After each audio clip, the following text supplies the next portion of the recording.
If you have older parents that are still alive, you definitely want to watch this video to the very end, especially if you or maybe your family are caught up in being caregivers for your older loved ones. On this episode of the Advanced Adulting Podcast, we're going to be talking about an issue that impacts so many of us, millions of us, but we don't talk about it. It's the dirty little secret that's swept under the rug that nobody likes to talk about, but many of us, regardless of background or income, have to deal with, and that is caring for mom or dad as they get older. It's called the sandwich generation. And that's not just some cool buzzword that marketers put out there, but this one actually has some meaning and some teeth behind it. Because right now in America, over 50% of people fall into what could be this sandwich generation. That means people who are in their 40s, 50s, or beyond, the Gen Xers out there who are caring for an older parent. Look, the system is dramatically broken. It's problematic. And figuring out what are we going to do with mom and dad, where are they going to live, how are we going to provide care with them, and how are we going to live our lives without breaking the bank and actually being able to care for ourselves? It's a tough one. And that sandwich thing, that falls right on us. We are that creamy filling right there in the middle, trying to care for our aging parents and, in many cases, our children who are younger or in their 20s just trying to launch. And we pay the price for it, not only financially, but also physically, emotionally, mentally, and in our lifestyle. Today, we're going to talk not just about the issue and the problem, but we're going to talk about what to do about it, what you can do about it. And see, I think that's so important. And this episode and the next few here on the Advanced Adulting Podcast, we're covering this big issue that plagues so many of us advanced adults. And that is, what are we going to do for mom and dad? How do we provide them with the care that they need and that we want to provide them? This is a burden, but it's a burden that we lovingly accept, but it's a tough one for us. Today, my guest is Neal Shah. Neal is the CEO of CareYaya. CareYaya is one of the fastest growing companies in America and the fastest growing healthcare tech company. Neal and his team are one of the several leaders in the private sector who are changing how we approach home care and care in general for older parents. Often called the Uber of home health, they're using technology and AI to dramatically transform the cost and the quality of care, making it easy and putting it in our hands. Look, this is something that the government's not going to take care of. It is the private sector, and it's companies and people like Neal and others like Jubilee TV, who are one of the sponsors of this particular program, who are leading the charge in developing ways for us to not only be more connected, to communicate better, and to care for our parents and give them that feeling of independence, as so many of them are choosing to age at home. We talk about a lot in this episode, and I encourage you to watch it to the end, because this is not just, let's talk about the problems, but in this conversation with Neal, we talk about how you can actually take charge. You can take control, and what are some of the resources, tools, and things that you can do, not only to communicate with mom and dad, to meet with, because you're going to meet with resistance. How can you give them that feeling of independence? How can you take care of them and yourself? We're going to talk about the epidemic of loneliness. We're going to talk about the disconnectedness among generations and geographies and what you can do about that as well. And this is really important. We're going to talk about insurance companies. Yeah, I know they are the great devil for so many people right now. And you know what? Neal and his team are doing something to lead the charge in combating denials and appeals and helping you get what you deserve, get what you paid for. And if you stick around to the end, you'll learn more about that and how you can have an opportunity to take advantage of their new product for free that's going to help you deal with denials and appeals for these insurance companies. So this is something you can use. And that's really my commitment to you through Advanced Adulting here is we handle the issues that really it's tough for all of us to deal with. And we don't always talk about. But today, we're not just going to talk about them. We're going to figure out how we can deal with them and make your life and your parents' life better. I'm Bradley Richardson, and this is the Advanced Adulting Podcast.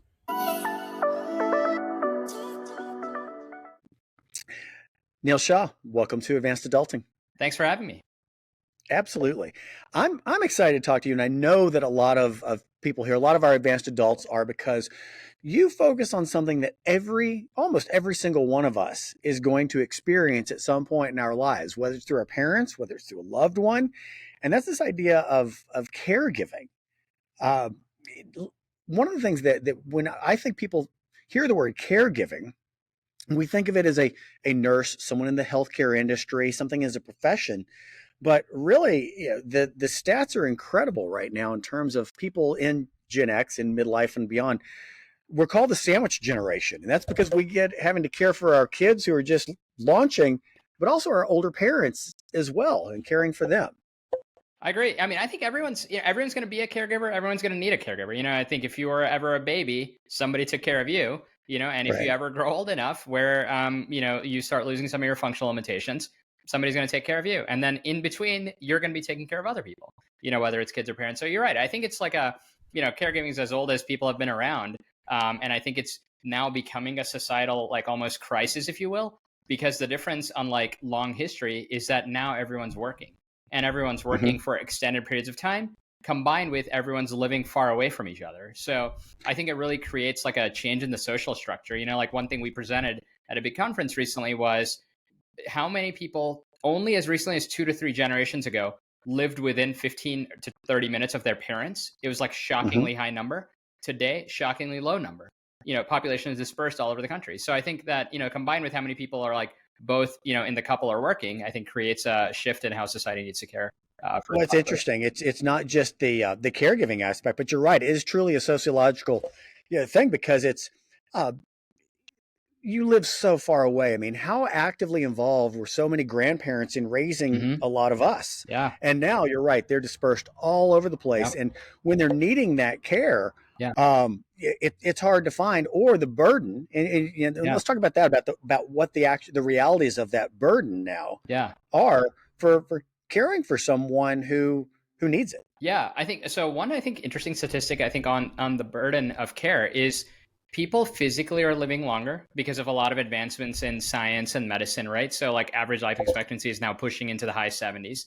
But that hasn't kept up with like neurological states. So a lot of people are living their last few years of life in a situation where the body's alive, but they're living in some function of cognitive decline. So dementia, Alzheimer's, Parkinson's, etc. So there you have that gap, but and many people call it kind of gap between like lifespan and health span, if you will. I think there's different ways to phrase it, but that gap as it grows requires now many years of your life where you're going to need someone to help you, which didn't used to be the case maybe as much 50 years ago. So I think that usually typically falls on if the spouse is alive or the adult child or children. And I think that's that's a notable strain, combined with our care system in the country being somewhat broken. Care at home care is not able to address this without extremely high costs. There's consistent staffing shortages. Facility-based care has its own challenges, the staffing shortages, affordability. So you have kind of the situation where so many people across the country, in our generation, give or take, are going to be dealing with this where I can't afford XYZ, but I can't do it myself. If I penny pinch, I might not get good quality. Like, what do I do? So I think this is I think it's a hidden crisis of our time. Well, you're right. And it's one of those things, it's the additional burden of not just the stress of, seeing your loved one need that care or in pain or in their demise, whether it was, neurologically or physically, but it is just the financial burden that my late mother, we ended up, my sister cared for her in her home. Okay. Because the cost, I mean, there's this stigma. I mean, the idea of elder care, sticking mom or dad in the home is still, that's a bad situation. And unfortunately that industry, there are people that do a great job but there's a lot that is just bad. Yeah. And so you're going to care for them at home. And that, the stress of that, the financial burden of that, it's tough on everybody too. Not just the caregiver, but the family member as well, right? No, you're right. You're right. Okay, so and I'm glad you brought that up. I mean, that's awesome that your sister was able to do that because you know what? Recent research came out of Duke University on this, and get this, it's something we all know deep down. If you move your mom and dad into a facility, life expectancy goes down by 3 years. So it's a fact. Wow. Like you are giving somebody, I hate to say it, because the assisted living industry is much needed and many people don't have a choice, but it is really, you are accelerating death by 3 years, and for a variety of reasons, like social, physical, cognitive, etc. So, Hmm. these are instincts that people have had for obviously generations or hundreds of years, that I shouldn't put my mom or dad in that situation. But now it's like backed by hard science. If that's what happens, this is baseline adjusted for everything, right? Adjusted for race, pre-existing health conditions, income level, everything. So, and Right. across spectrum of facilities. So I think that is a challenge. And I think if you kind of combine that with societal preferences, where if you think about the assisted living industry, and it's like interesting, like I was born in the 80s, right? So it's like in my lifetime, assisted living concepts was like a startup, right? That then grew in the 80s, became a big thing. Then all these other companies emerged. So the concept is only 40, 50 years old. And Hmm. I think with the baby boomers kind of having put their own mom and dad heavily into these places, and with COVID and seeing what happened, I think there's a growing desire in today's 70-year-old, 75-year-old, 80-year-old of like, I will do anything it takes to stay at home. And I think that so you have this shift in preference combined with emerging research that it's not good for you to move. So a lot of people are going to be dealing with care at home.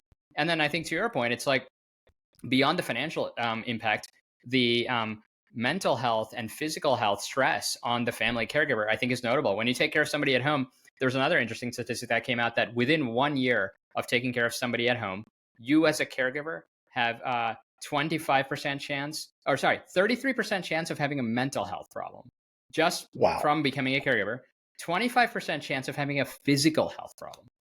I mean, that's nuts. And we see that all the time in our platform. Like you have somebody taking care of mom with Alzheimer's, within a year, it's, oh, I got some heart issues.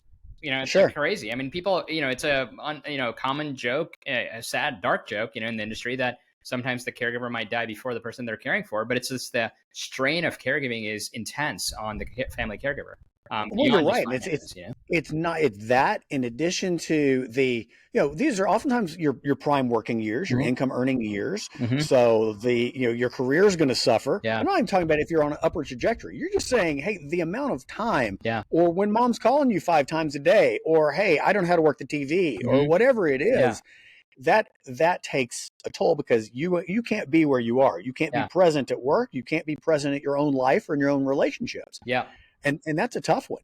What do you see? I mean, and again, I'm not making light of this. This is just Yeah. a genuine concern that I've seen firsthand, but also the conversations we have.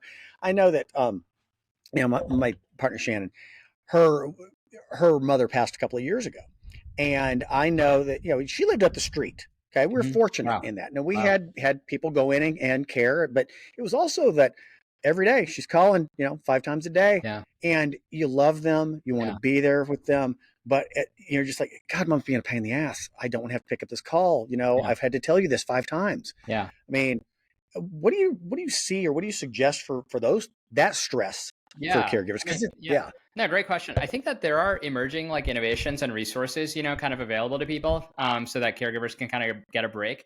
I'm really glad to be part of what AARP is building with like the Age Tech Collaborative. What they call it is like this right. huge technology innovation ecosystem where people are building technology tools to help family caregivers kind of like keep an eye on their loved one, give their loved one like activities, things to do, safety, home monitoring. So I think that is a huge emerging field. And I actually think that, as that field advances, a lot of like the benefits that currently might be marketed, like putting somebody in a facility, can be transitioned into, okay, these benefits are now available in a home setting. So I think that's Hmm. like very encouraging. My kind of number one thing is like, I would just like to encourage anyone out there to like join this ecosystem. Like, I think that we need more innovation. We need more entrepreneurship. Like there's so much tech innovation going on in America, but like not enough going on in this market. And I think many people, until they enter the market, don't realize this is like $1 trillion market. It's like, it's a huge opportunity to do tech innovation. So I see that as like a big, big positive, but it's Hmm. happening gradually. And I think I would like to see it accelerate.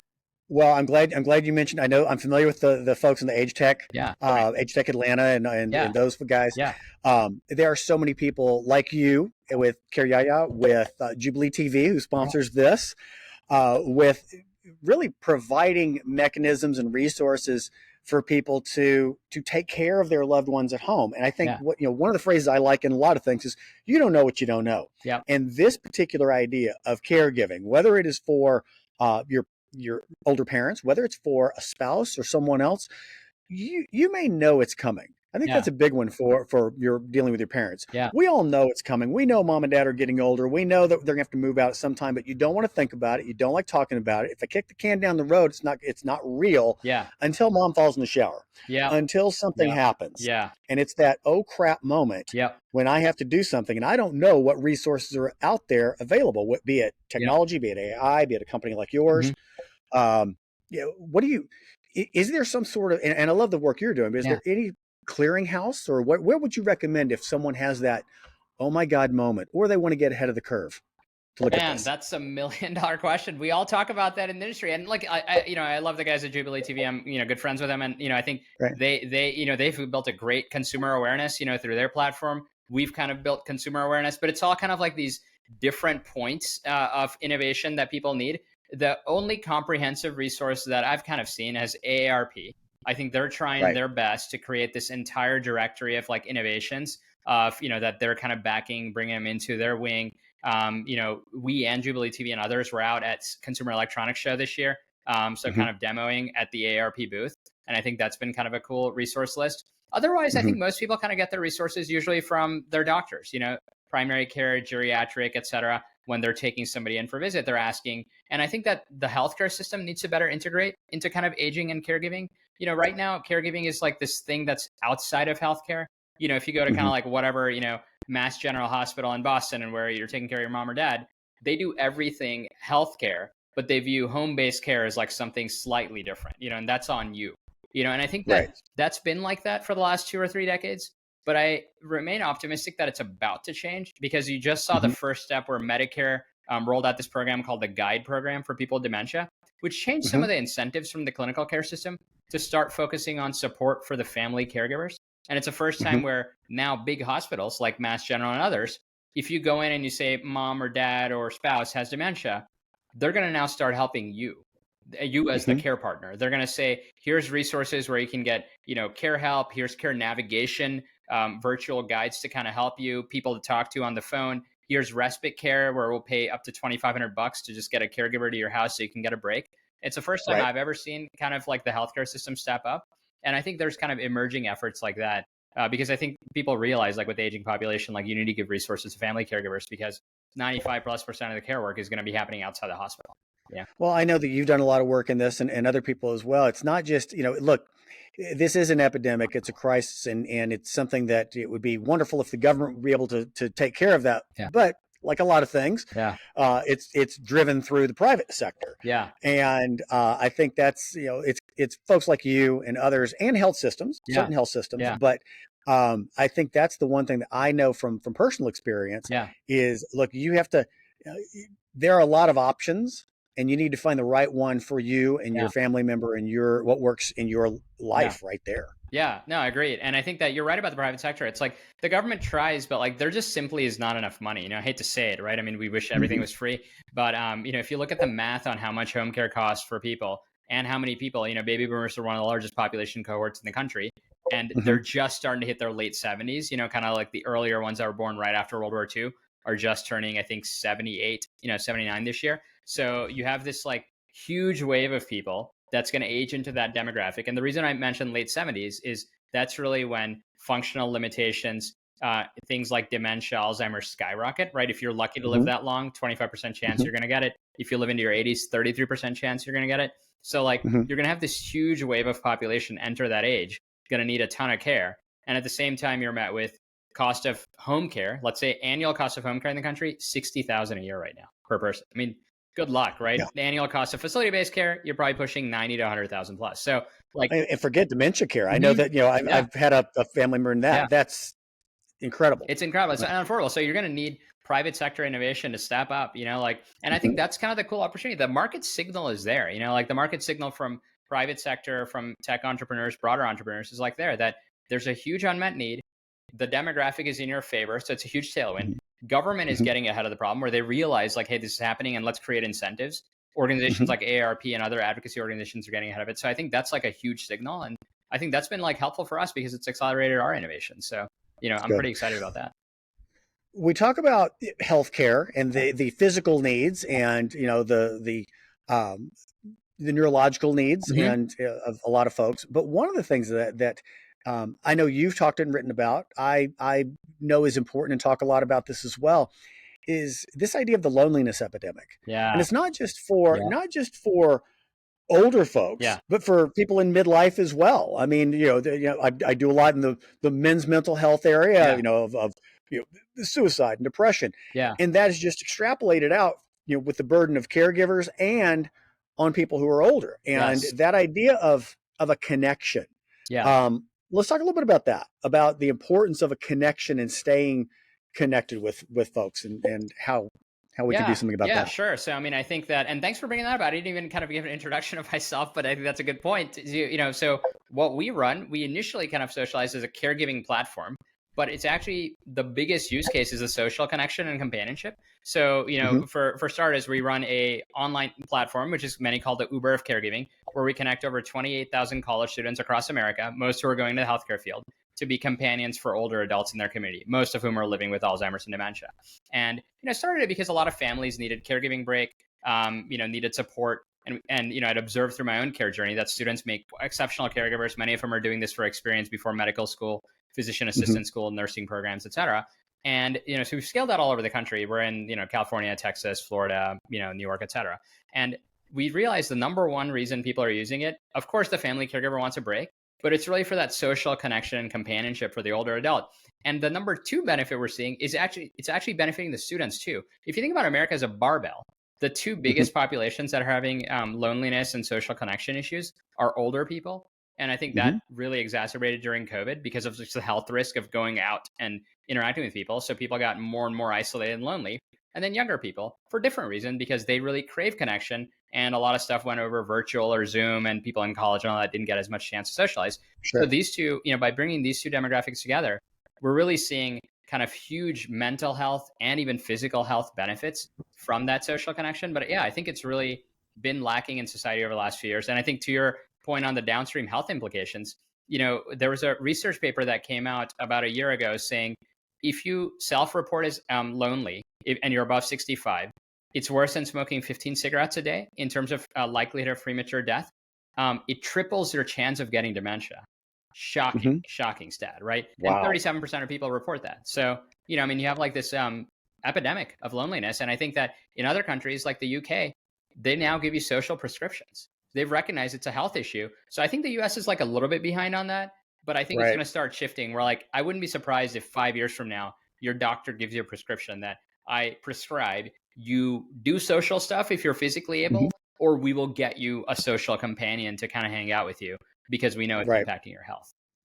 It's important across the board. I mean, Yeah. regardless, young, old, in the Yeah. middle, it doesn't matter. Yeah. I saw something several months ago. I saw something in a grocery store, Hmm. and for a private sector, this is a Yeah. great tip. But inevitably, when you're in a hurry, you get stuck behind Yeah. someone much older who's just talking, chatting up the Yeah. clerk, Yeah. and you have somewhere to be, so you're aggravated. Yeah. But I saw a store that they had one off to the side. It was a special lane. It was like, hey, this is your talker aisle, and it was Oh, specific. that's It was awesome. greatness, right? That's So awesome. for people that wanted to Yeah. go and they really, it was Want a to chat. slow aisle, and you Hmm. go and you can chat up. And they had one of their clerks there who was really good with everybody, and can Yeah. show pictures or talk. And it's the small things. And like I Yep. said, we don't know what we don't know, Yeah. but those tiny bits, those tiny touch points are so important. Yeah, you're Love right. You're that. right. And I think to add to that, there was even another study out, and I'll send this in the notes if you're interested, where it Yeah. suggested it's not even how many super close friends you're keeping in touch with. The biggest contributor was if you had 6 to 8 light touch social interactions with different people throughout the day. So kind of like old school stuff where, okay, your mailman comes to deliver and you chit chat for 2 minutes. Go to the grocery store and talk with the person behind the counter Sure. for a minute or two. Go to the cafe and chit chat. Like if you have those light touch interactions with several different people, it is a Yeah. tremendous benefit to your perception of I'm not lonely, even if you're Right. not in depth spending hours and hours with one or two people. So it doesn't take a lot, but Yeah. I think people need that, and that's And been what's taken the most hit during COVID. Where people well, are feeling. and you're right. And we fell victim to this. Hmm. Hmm. This is okay, Yeah, but that is yeah. no Social comparison to media just is not interaction. it's not the same. Hey, we'll get back to this in just a second. But first, do you have older parents? Whether you care for them across town or across the country, you need to know about Jubilee TV. It's a great way to be able to stay in touch with your mom or dad, to help them out with any crazy technology and remote issues, but also is a great way to keep track of them and to communicate with them through your TV, regardless of location. Look, it's another way to show that you care and to give them and you some peace of mind. Check them out at Get Jubilee TV and use code ADULTING at checkout for 25 bucks off. It's definitely worth it, and we're happy to have them as a sponsor of Advanced Adulting and the Advanced Adulting podcast. Now, let's get back to it. I want to talk about communication for a second, because Sure. I think it goes hand in hand with connection, but communication specifically, let's go back to the caregiver themselves. I know, I use myself as an example. So my late mother, she had lived in West Texas where I grew up. Yeah. I was in Dallas. My sister was in Atlanta. Yeah. And we knew her health was declining. She was fiercely independent, the whiskey in a teacup, I'm okay until she's not. Yeah. And my sister and I, for honestly, sadly for a couple of years, had those conversations of, well, what are we going to do about her? What are we going to do about her? And we keep pushing it down. It's an unpleasant conversation because you have a family member that's fiercely independent, that doesn't want to give in. Yeah. You don't know who's gonna take that burden of mom. Yeah. What do you see, and what advice do you have for caregivers or families to have those conversations amongst themselves or with the family member? No, great question. I mean, we see this all the time from people that are trying to use our care platform, of like the struggle of like the adult children starting to take care of aging parents. And most of the time, I think if people frame it positively, it's a big impact in just kind of framing, right? And people use our care platform where it's like, okay, you're getting a pre-med college student to help you. So let's say if you're in, Dallas, it might be somebody at TCU that's like pre-med, right? We're active there, or in UT Austin or whatever, if you're in Austin. And if people phrase it as, hey, we're getting you, like, this person's going to be your companion, you're going to mentor them, they're going off to, physician assistant school, MD school. So a lot of people are like, where I realize like older adults, where they deep down know they want to help, but they don't want to be a burden. So if you phrase it as it's mutually beneficial. And that's why like I think a lot of our care program really benefits, where people are able to sell their parents that you are helping out this kid who wants to go be a doctor, who wants to be a nurse practitioner, et cetera. You're going to mentor them. You're going to give them an opportunity to help you. Now the older person feels like I'm adding value in this, not that I'm being babysat. And I think that completely changes the dynamic. I would say the same thing with like, people that bring technology for their parents and try to install things. It's like, if it's framed in a positive way, not that I need to keep an eye on you through these kind of cameras, but, this is going to help you do blah, blah, blah. I think that those kind of positive framing helps people accept and welcome help. But I think oftentimes if the framing is in like, you need help, I think immediately people push back because they're like, I don't want to be babysat. And it really kind of makes them come to terms with like the fact that they're like losing their ability. So I think oftentimes it's about framing and framing it in a positive way. Excellent. Yeah. Excellent. I want to talk about CareYaya for a second. So this is, completely unsolicited, but I love what you guys do. And there are lots of home care or caregiving services. I mean, granted, more that are popping up all the time. You all are a little unique in that you do use college students there, so it benefits both people. Yeah. And it's not a nurse, it's not a healthcare professional, but it is more of a home care type of thing. But one of the things, and correct me if I'm wrong, but your pricing model is pretty unique, isn't it? I mean, it's really little if no charge. Am I right? No, there's no charge. Yeah. So there's a sustainability question long term, which is on me to figure out.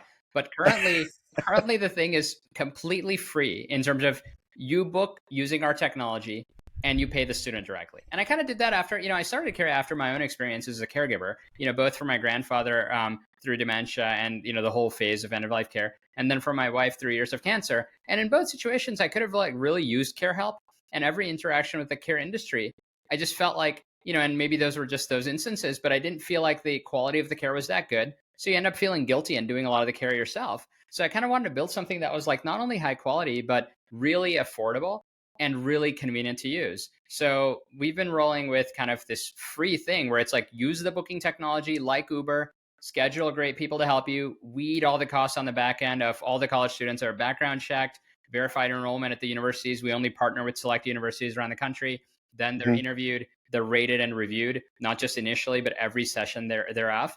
And all that is offered to the family completely for free through the technology. The family just has to pay the student directly. And that is like a very strong part of the social mission, that home care in America is way too expensive. In most big cities, I think if you're in the San Diego or LA area, it's pushing north of $40 an hour, but that's not going to the person, right? Less than half is going to the individual caregiver. So you have this like markup structure where, and I get it, these local franchisees have to operate and make money, but the markup structure is insane. So I kind of thought, okay, what if you build it through technology? You have economies of scale, you get it all over the country, and you have no markup structure. So now all these wonderful students, like let's say you're a student at UCLA pre-med, you're making now 22 an hour going and helping people in your community, and the family is paying 22 an hour, and they're like, wow, this is like 30-40% less than I would pay anywhere else. And you've streamlined a lot of the operating costs and overhead. We don't do any kind of paid advertising. We don't have like much of like a sales and marketing effort. It's all just grassroots. So the offset is like, we don't have the budget that like the traditional care agency industry would do. It's all organic and grassroots, but the product is awesome and it's very affordable. And I really say, we don't even really compete with the agency-based industry, because if you want white glove service, you might want to use those organizations. But for many who I feel like are in this forgotten middle, where they don't have 60 grand a year to drop on care, but if they piece things together, they might have 15, 20, 30, they kind of like ration the shifts and everything. For those people, this is like a home run. And then from the student side, it's an awesome experience too, where like you're getting flexible hours, experiences, making income, and getting really good learnings for your future graduate education and clinical career. So it's kind of like win-win on both sides. Awesome. And in the show notes there, we'll put how you can access CareYaya and learn more about it and use that as well. Yeah, awesome. It's more of a tactical question for how someone may use it. I'm sure it may be different for every individual, but what do you see as the norms on how often they use it, how often somebody comes, and what types of tasks do they do for the person? Sure. And that's a great question, because it's different from what I thought when I started it. On average, people are using it between 20 to 30 hours a week. So it's like way more usage than I thought. Some of the interesting nuance usage is that because it's students and the students are full-time students, right? So they are available during the day, but we're seeing heavy usage of the platform on evenings, overnight care, believe it or not, and weekend care. So a lot of times people with dementia, the son or daughter doesn't want to leave mom or dad alone by themselves overnight, because they're like worried that they might fall if they get up and go to the bathroom, might wander off, etc. So those have been surprising usages. And in those situations, the traditional care market has even higher surcharges, because they can't find workers to do overnight sessions when it's your traditional middle-aged care workforce, because those people have families. So in this case, like the price advantage is even 40 to 50% lower than traditional care. So people are using it for that. But I'd say, 20, 30 hours a week on average, people are using. People are typically getting matched with like the same 2 or 3 students kind of over and over, because people do like consistency, and the students also like consistency. So even though we call it like Uber, it's not really Uber in the sense of there are reliable relationships building. And then the usage is like everything from just stay and keep mom and dad safe. So like make sure if they get up to go to the bathroom, help them if they need a glass of water, to everything during the day, prepare meals for them, take them for a walk, play board games with them. So it's heavily focused on like the social companion side, subclinical, so the students aren't going to do anything like insulin injections or anything like that. But a lot of the population with dementia just needs like somebody around to engage them, and really brings peace of mind to the son or daughter. So that's been kind of like really interesting to see. But yeah, people are using all kinds of. That's great. And I can think this is for anybody out there that has college age kids. I mean, my kids are just out of college, all in their 20s now. Yeah. But I mean, what a great job and opportunity for, I mean, I won't say easy at all, but what a, look, college kids need to work all the time. You need the income. What a great way to actually give back and get and have a job. No, I agree. I think that's the most fun part of doing it. I think that, just like seeing, like inspiring all of these college students to do this instead of, many of them would otherwise do DoorDash or work at the like local coffee shop or things like that. It's like we've made it easy enough and flexible enough for them to do that. They wouldn't have naturally gravitated into this, but then they do it and they're like, hey, this is awesome. I'm actually making income by helping people in the community. And I like to say, like, just given the way, our society has gone, like in the last like 5-10 years, how many times do you think the average 20-year-old in America interacted with somebody above 70 that wasn't their own grandparent, right? Probably close to zero. So I'd like to say, like, if there's one good thing we've done, is like we've now facilitated tens of thousands of intergenerational relationships between college students and older people who aren't their direct blood relatives all over the country. And I think that like benefits both sides. And I think for the college kids, it actually many of them are going to go become doctors. We've already had people, and I love writing letters of recommendation for people. So I've like recommended so many of them to like med school, physician assistant school, et cetera. Many of them are now on their way to being doctors. Like we've been around for 3 years now. So some of them are in first or second year of med school. And you can just tell that this person's like formative life experience in this healthcare journey started like this. And it really changes their perspective, brings a lot of empathy to the needs of older adults, brings a lot of empathy to the struggles of family caregivers. I think that many of them, when they do clinicals at the hospital, because like in and out, you're seeing somebody for 10, 15 minutes. You see everyone as a patient, Right. but like now you see the person living with dementia for 6 months, you saw them once or twice a week. You really got to know them. You really got to know what their son or daughter was going through, what the spouse was going through, and like, I think that when you get that like really empathetic view from being inside what life is like, all the joys and sorrows, like I think it makes you hopefully a much better healthcare provider down the line. I love that. And it goes back to what we were saying earlier. It's about connection. Yeah. Yeah. That's it. It's just everybody wants to be connected somehow, some way. And this is just another great way of doing it. Yeah. One more thing I'd like to talk about. You have, you got a lot on your plate, but you have a new initiative that you are working on right now that is somewhat related and important to a lot of people in the insurance industry and dealing with claims and such and things of that nature, right? Yeah, I do. So, I mean, obviously it's a hot button topic now nationwide after the United Healthcare tragedy and, kind of what happened with the CEO. And like, I think that, it really highlighted the topic to the national forefront of like, so many people are experiencing denied healthcare claims. And I think it's like an absolute travesty of what's happening. I've been in this situation myself. Like I took care of my wife through years of a cancer journey, and there were just so many claims denied. And like, myself and my wife were like fighting for hours to kind of get some of these claims paid, to get access to treatments, et cetera. And I've observed so many people on our platform dealing with this. So we thought, okay, if the insurance companies are like using AI and these other tools to, kind of like deny like crazy programmatically, we can democratize access by building AI tools to help patients and providers fight back. So we're launching Counterforce Health, which is a suite of AI tools that effectively makes it as close to one click as possible to appeal denied healthcare claims. The unmet need there is about 250 billion of healthcare claims per year are being denied.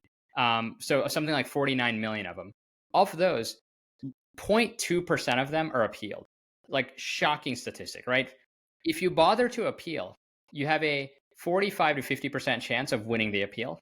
At certain insurers, you have an even a higher percent chance of winning the appeal. So, sometimes pushing north of 80, 90%. So the insurance company is kind of like taking advantage of the fact that if we deny you and no one bothers to appeal, we're off and we just pocketed the money and it's profit, right? So I'm like, okay, why not do it the other way? We're like, the average person, like let's say you appeal us incorrect billing. The two biggest reasons are incorrect billing code and medical necessity. These are things you have to look up in databases. If you're not a healthcare person or your brother or sister is a doctor, you're like intimidated and you're like, all right, they denied me $300 for that blood test. I get scared and I pay it. Or I don't pay it, I wait, and it goes to collections, and then I get scared and I pay it. Or worse, it goes to collections and it hits my credit score, right? For medical necessity, it's even harder because you have to like write and cite different literature, like cite medical journals and say, why should something be done? So the average person has no chance on this. So the benefit here is with Counterforce Health, we launched these AI tools, again, fully free to use to individuals, and we're just eating the cost, where you upload your denial letter, upload any other docs you have, from your physician or your healthcare system. And within 2 minutes, it spits out a very detailed appeal letter, fixing all the incorrect billing codes, fixing and citing in-depth medical necessity references that are clickable, so no chance of hallucination, and empowers you with a anywhere from 3 to 8 page letter that you can then just literally print and send to your insurer. And we've had doctors use this tool. We have like the section chief here at Duke use the tool, and he was fighting claims for his mom's cancer for the last couple of years. And he was like, this is equivalent of me spending 6 hours writing a letter myself. And he was like, and that's him doing it, right? And he's like in the field, and he's like, imagine an average person, right? Like doesn't even have a chance. So this is kind of like what I view as like the power of AI. If like you can make a lot of impact, you can train the models well, and then of course the more and more people use it, the more the model trains and becomes better. So yeah, we're like launching that. It's like in open beta right now. If people want to use it, they can go to counterforcehealth.org. But also, if we're like reaching out and partnering with clinics now, we're actually realizing there's 400,000 independent physician practices across the country. And those guys are also screwed because denials is a revenue cycle management issue for them. Of all the denials that happen, you have about a 15 to 20% denial rate of claims across the country, right? of all those denials, something like 10 to 15% of them just don't get paid at all. It just goes to collections. So each month per physician, the practice is losing somewhere between $5,000 to $10,000 a month of stuff that should have been paid out by the insurer that ultimately the patient didn't pay. So I think, and then most of these practices can't deal with it because even you have a billing person on staff, the average cost to process a denial letter and fight an appeal is $43. So people have to calculate and think, do I want my staff to spend $43 of their time if it's $100 thing, a $200? Of course, if it's a $10,000 thing, everyone will do it, right? But for these small claims, people are just saying, "I'll let it go." So now through AI, we've gotten this. Our version 1.0, the cost was down to 12 cents. Now this DeepSeek models came out, and it's like crazy. Now version 2.0, the cost is down to like $1.50 cents. And I think the way we're going to get it down to like less than a penny. So I'm like, hey, I'll be processing like millions of denial letters, just like appealing everything. Yeah. That's a treasure right there. I mean, I tell you, anybody watching this, I'd jump all over that. It's funny. So, a little side note, I spent almost 15 years as a headhunter, executive recruiter, specializing in healthcare executives. So healthcare CFOs. Yeah. And revenue cycle. And I left that just amazed at the inefficiencies. Not only just you're talking about with the insurance side and the billing and collections, all that, but just, I mean, look, it's so complex. If they can't even figure it out on how do we get money in the door, how do we bill for this, and it just trickles down, it is the most confusing thing on earth. And I love the fact you're doing something to help using technology to help simplify it. Thanks. Beautiful. And I didn't even tease the beta, but I guess since we're on the topic, the coolest magic of the technology that it's about to be dropped, we have it in like private beta right now, is we built an entire conversational voice AI agent. And the dream is you don't have to call the freaking insurance company. The thing will just do it for you. Because that's my biggest pain point was I hated when my wife was going through cancer treatment. And like there were some really tough times during that when treatments were failing and we were like panicking. And then I was wasting 2 hours on the phone just dealing with these insurance companies. And you're dealing with somebody who's just going to be antagonistic and you have to go through all this stuff. You have to remember everything on the fly. But ultimately, if you spend enough time, it gets the job done and you do get the claims kind of like officially adjudicated. So we built a voice AI agent. And this is the hot thing for 2025, these agentic AIs that can do the work for you. So we're like testing that. And that's the dream, that one click, not only the denial letter, but it reads all your info, calls the insurance company, and just deals with the billings and claims department on your behalf, talks to them. And voice AI is getting pretty good now. So if you train it with all that background info, like it'll do a better job than you as an average individual who doesn't have a full training set of all the billing codes and all the medical necessity kind of like reasons of appeal. So that's going to be the version 2.0 that's coming. But I really hope that we can just be lighting up these insurance companies' phone with voice AI. And then it's like, at that point, they don't have a choice, because like stuff is regulated. Like if enough people appeal, you have to adjudicate it, or we can force an escalation to an independent external third-party review. And, these insurance companies will lose. So that's real help that real people can use. That's it. That's it right there. Yeah. Because I mean, that's making a big impact. That's not just, hey, how can I do something, something cool and neat? That's like, that's impacting your life. Yeah. Good stuff. Hey, two more quick questions. This is something I ask every guest. Sure. So what are you most excited about right now? It could be anything in your life, business, whatever. What are you most excited about right now? Okay. I guess since we're on that topic, my most excitement is I want to see a United Healthcare earnings call where they blame the 100 million charge they took that quarter due to Counterforce Health, just like jamming so many appeals letters. Like, I mean, that's my goal for 2025. I want to get the shout out on the earnings call of like, this thing is becoming a pain in United Healthcare's ass. That would be that's a motivating factor. I like disruptor. Like I like it. Solution to what is a huge problem that people are just getting away with unchecked. So that's good stuff. I hope that happens. Hey, last question. So we talked about advanced adulting here and about how to navigate midlife and beyond this stage of life. So I'm going to ask you, if you had a time machine and you could go back 20, 30 years and have 2 minutes with your younger self, what would you tell yourself about how to better navigate this stage of life? Ooh, man, that is a really interesting question. Wow. Let me think about that for a sec. My younger self, how to navigate this stage of life. I'd probably say be grateful for your health. I think that I've had like, in my close, obviously my grandfather passed, and when I was in my late 20s, early 30s, and I saw how suddenly that whole journey went. But then I've subsequently in my not even mid 30s, right before my mid 30s, my wife became severely ill and went through years of extreme cancer treatment. And I think that I realized like in your 20s and even in your 30s, you take your health for granted, yeah, I think that my perspective is like you never know, kind of what's going to happen. So, be very grateful, for what you have.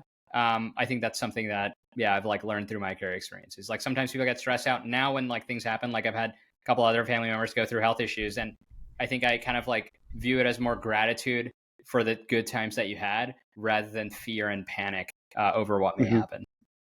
Wonderful. Yeah. You're a good man doing good work, and Thank you. I appreciate a lot of other people do as well. So, Neal Oh, Shah, thank you for your time. yeah. Thanks so much, Bradley. I really appreciate it. And thanks for the opportunity.